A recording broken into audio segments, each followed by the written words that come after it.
Hello and welcome back. Today's video brings us to a remote corner of California, where the Mojave and Colorado deserts meet and race along Highway 62. Many people probably know about Rice because other content creators have made videos about the shoe tree, an oddity where people traveling this remote stretch of highway have left old shoes hanging from an old gas station canopy. But there is a lot more to Rice than just this lonely, decaying gas station in the middle of the desert. The town started its life as Blythe Junction around 1910, a rowdy, dusty railroad town which was renamed in 1919 for Guy R. Rice, who was the chief engineer of the railroad. People lived here up until about the 1970s. And as most abandoned places go, well, vandalism in nature takes its course. I located pictures from 1986 which show the remaining abandoned buildings. After these pictures were taken in the late 1980s, the remaining structures were burned down. And this is the foundations of one of the buildings that had long since burned down. In fact, in that picture that I found, you can actually see those power poles when they were still intact. But the fact that Rice was a rail stop and a small town isn't the main story. There's more.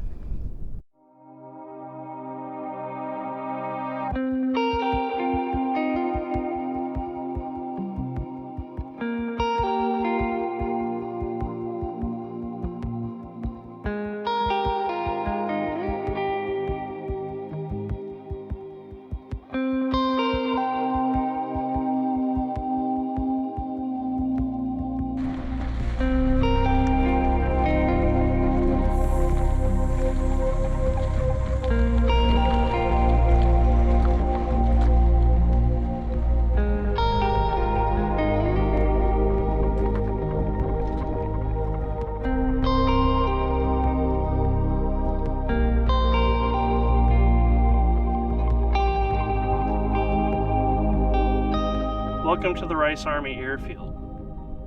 The Rice Army Airfield was built in the 1940s by General Patton. General Patton was in charge of training our troops for desert warfare and our entry into World War II in North Africa to fight the fascists and the Nazis.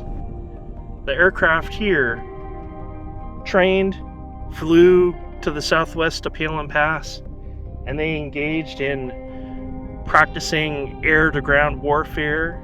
There were battalions of tanks that were, they were doing practice tank maneuvers. But the training that was performed here was absolutely critical for our beginning advancements into World War II. And the thing that's amazing to me is this area is just so remote, and all you really have is Highway 62 to the north, the aqueduct, and the railway. And aside from people going up and down the road there's no one for miles, and you wouldn't know passing through here that this is here. You can't see it.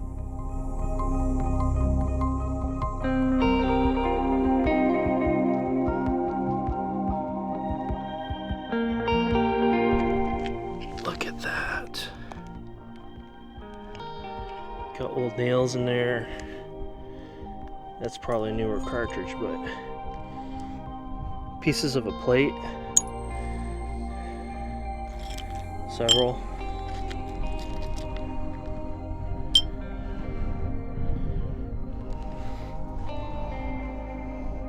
There's torn up concrete from foundations everywhere out here. There were probably a good 20 plus buildings out here.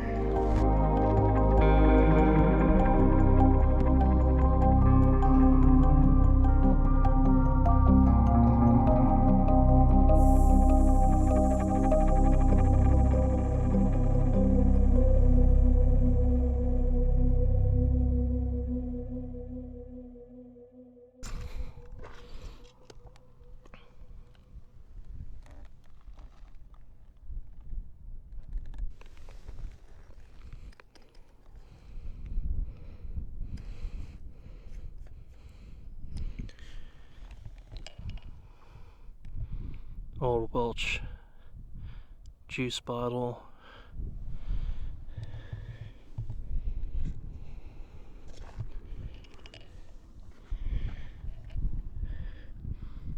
That's a base to an old lantern, like an old oil lantern. See where the wick would come up right there.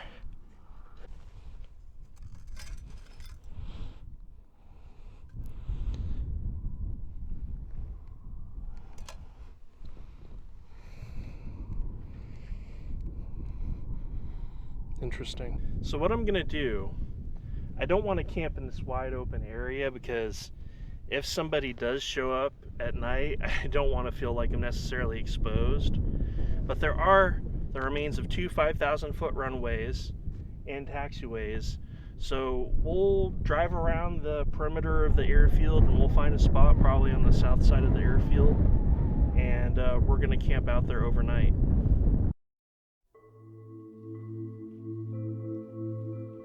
While we're heading to our camp spot for the night, here are some more historical facts about the airfield. The airfield was built in 1942, and even though it was pivotal in training our World War II era pilots, the War Assets Administration declared it surplus in 1944, as it pretty much served its original purpose. However, Rice was almost part of another historical feat.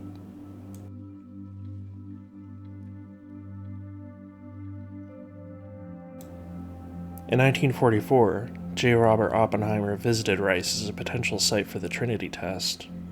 Apparently it was nearly selected, but after consultations, the location near the Alamogordo bombing range was ultimately the test site.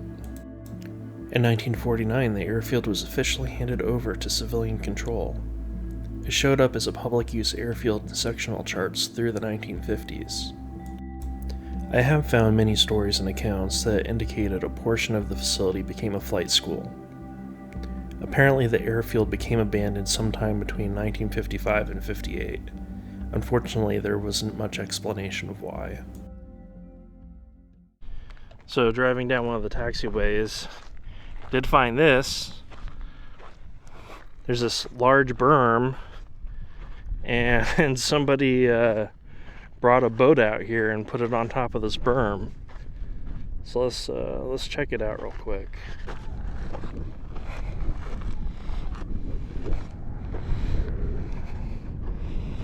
Interesting.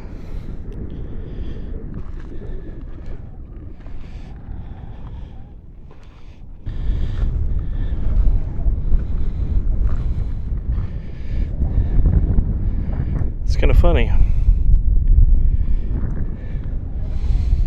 Alright, let's move on though. Alright, so this is where we're going to end up camping tonight. We're off the end of one of the 5,000 foot runways. So, as you can see, it's really flat. There's still a lot of asphalt here too, which, you know, it makes a lot of sense. I mean, they didn't tear up the airport or anything. It didn't, a lot of it's still here, so. But it's going to give us a nice flat space to set up. The downside that I can tell is it is kind of windy, but we'll work with it.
Alright, now I'm going to carefully put the lid on,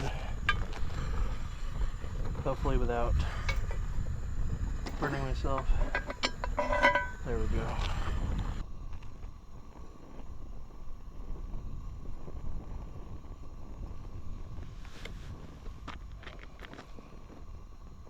Now 2023 has been a really interesting year. I didn't expect that my channel would get the views or the subscribers that it did. I kind of got frustrated because it feels like I had plateaued. Really, that's my own fault because I wasn't really putting out as much content as I could have. But really the problem is you know, it takes resources, you know, time and money to put together these kind of videos. So depending on how my business goes and personal finances and all that stuff, you know, sometimes I have to reprioritize things. So, you know, I got frustrated for a bit. I'm like, you know, why aren't I getting more subscribers? Why aren't some of my videos getting more impressions? And I come to realize, you know, why am I making these videos? You know, I'm making them because I enjoy making them. And I enjoy coming out here and camping. I enjoy exploring places. And, you know, it doesn't matter what the view count is. It doesn't matter what the subscriber count is.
Morning, everyone.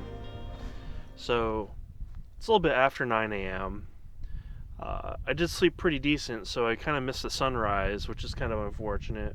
I'm gonna get ready to start packing up some things. That way we can continue to explore around a little bit. I did notice on Google Earth a couple of things that I want to check out. So back towards the large concrete apron over there, there were a couple of spots where it looked like They may have been like dump sites, or it could have been debris from when they actually demolished some of the buildings. So I'm gonna go ahead and get cleaned up, and then we'll move on.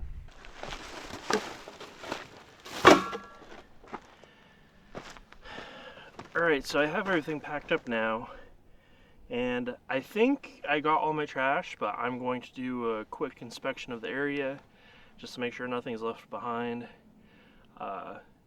Always follow, leave no trace if you can. And once I do that, then we'll be out of here. So I'm driving out, and I just noticed over here there's these two cans just sitting here.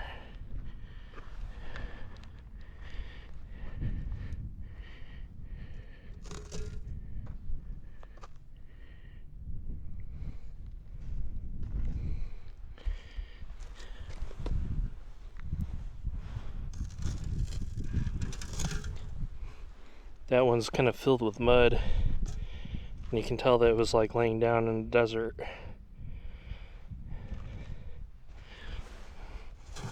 That one's more empty. Punch to vent. I wonder if it's an oil can, or it's kind of hard to tell. That one may have been laying here, and there's somebody's footprints right here. Yeah, it was just laying right there. So somebody saw it, pulled it out. I guess I'll keep driving and I'll see what I see. So this is the northern part of the taxiway, and you can see what erosion has done over time. It's just destroyed and started undermining the asphalt in certain areas. But yeah, I mean, look at that. In time, the desert just takes everything back.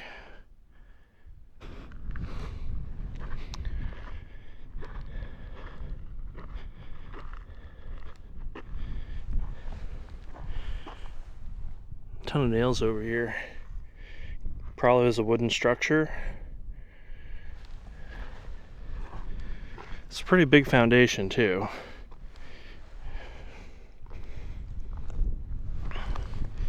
You can see there's like brick, some sort of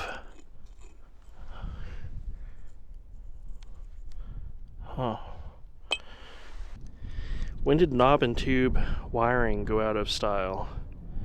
Like, that's kind of what that reminds me of, because it kind of has a notch on the top there. I don't know, but there's a lot of it over here.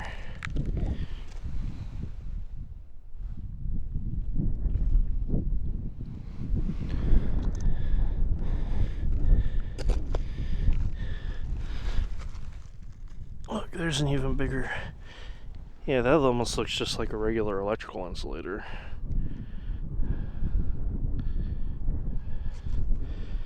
Interesting. Then I'm noticing there's all this green... I don't know what that is.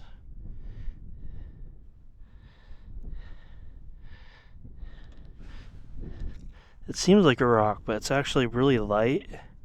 It's kind of pumice-like. Watch, this is like asbestos or something. Like, if the structure burned down and it got hot enough, I suppose it could probably melt whatever insulation, and I could make that substance, whatever that is.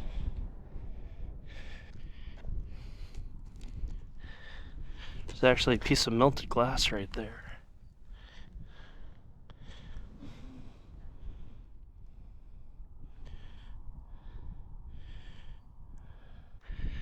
Yeah, okay, so whatever structure this was burned down.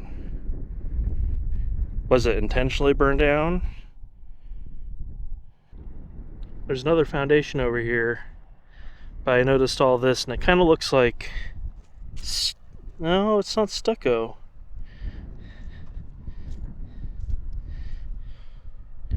You know what?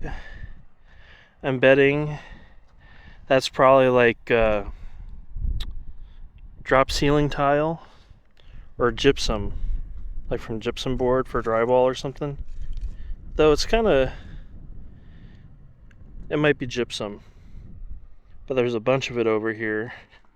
And this is the foundation. It's actually a taller foundation than the other one, so it's probably like a raised foundation.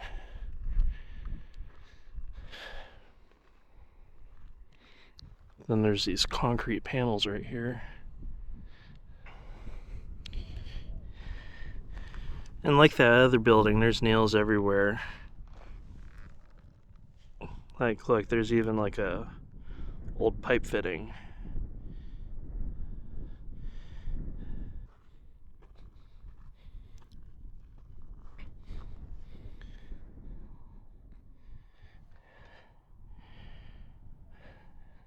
You can see the remains of plumbing.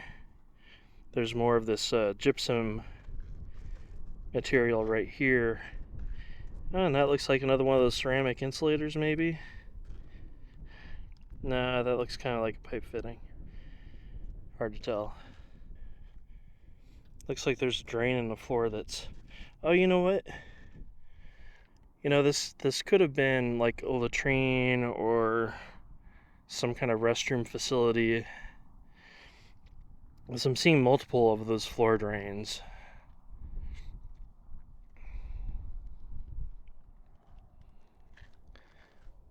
Let's see, look at that. So this one stood out to me because of the brick.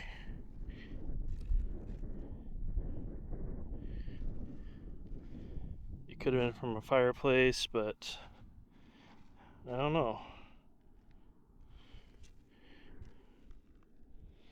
Still like imprints on it. Can't tell what it says, but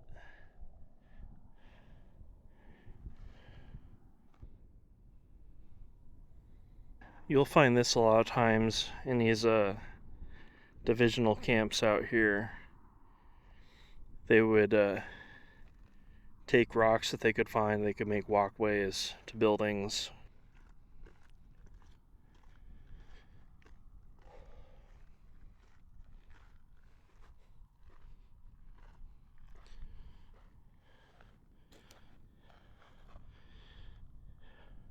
This one looks like it had a large sink type thing, a wash basin. Plenty of cans over here too.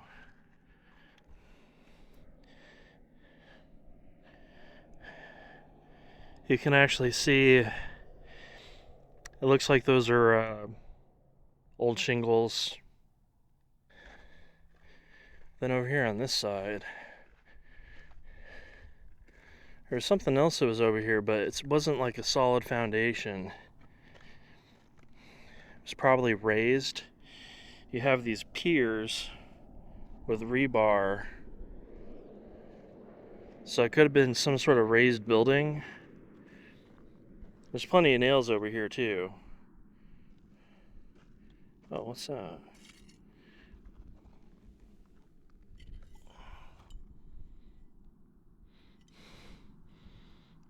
Do not dive. What is that? You have to remember that when people were stationed out here for training, probably the officers got the better accommodations.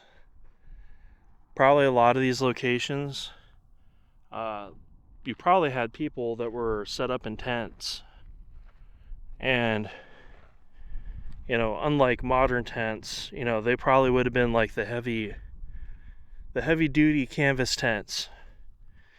And can you imagine being stationed out here in the middle of summer with a canvas tent for your shelter?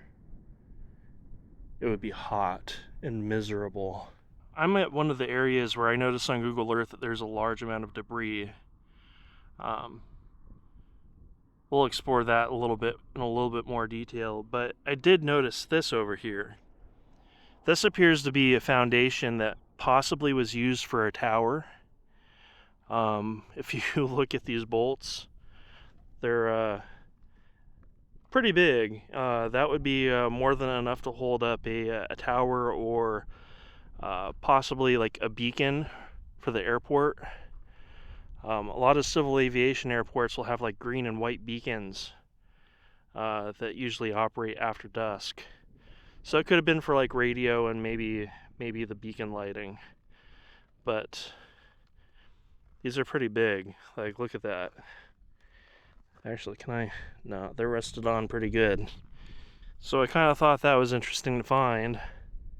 I was kind of hoping that maybe off of one of the runways I would find some kind of evidence of lighting out there, but I didn't really see that. I am seeing a lot of scrap metal, but the other thing that's sticking out to me immediately is there's some black substance out here. Let me see. No, that's definitely like a charcoal.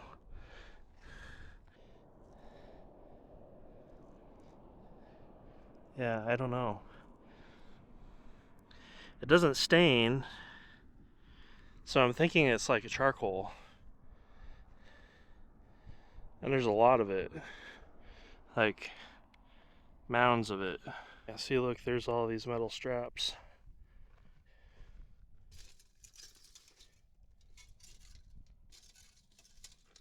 No idea what that would have been for.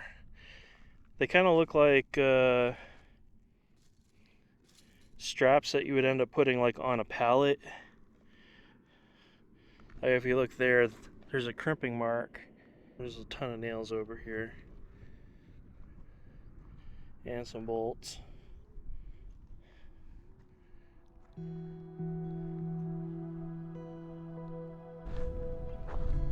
And I think that's where I'm going to end the video. So, if you're still watching up until this point, thank you very much.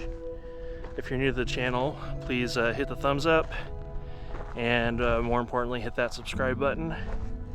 And this is probably going to be my last video on the channel for the year. I hope everybody here has a happy holidays and a happy new year. And I'll see you in 2024. Peace out.